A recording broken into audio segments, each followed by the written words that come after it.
North Korea stands isolated from the world. This isolation is both physical and ideological. It has earned the title Hermit Kingdom. Few outsiders truly understand life inside this secretive nation. Even fewer dare to escape. The Democratic People's Republic of Korea, or DPRK, operates under strict totalitarian rule. The Workers' Party of Korea, led by Kim Jong-un, dictates all aspects of life. This control begins at birth and permeates every facet of existence. Citizens are categorized by Songbun, a socio-political classification system. This system determines access to education, housing, and employment. Criticism of the government is forbidden. Any perceived dissent can lead to severe repercussions. The government controls all media and information. State-run newspapers, television, and radio disseminate propaganda. Access to the outside world, including the internet, is heavily restricted. This information vacuum keeps citizens isolated and reinforces the regime's narrative. Surveillance is a fact of life in North Korea. The government employs a vast network of informants. These informants monitor citizens' activities and report any suspicious behavior.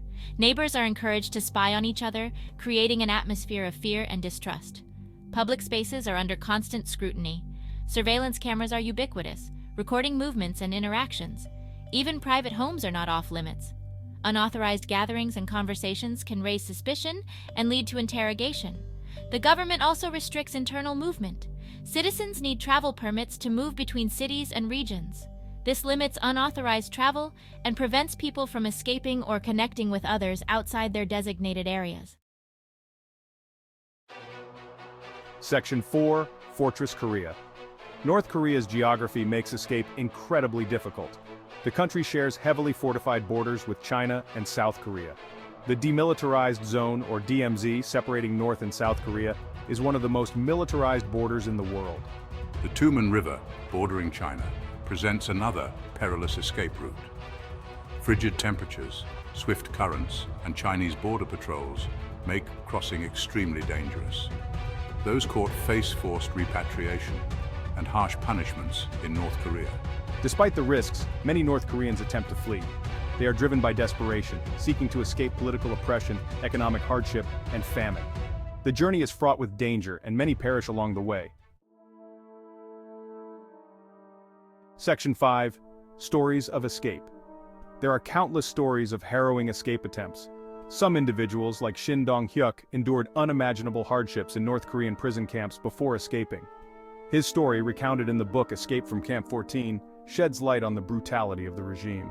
Others, like Yeonmi Park, escaped with their families, facing perilous journeys across mountains and rivers. Their stories, shared in books and interviews, provide glimpses into the resilience and courage of those who dare to seek freedom.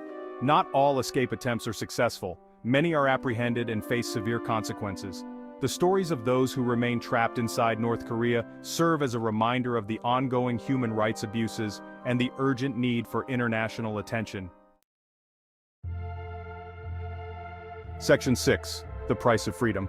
The consequences for attempted escape are severe.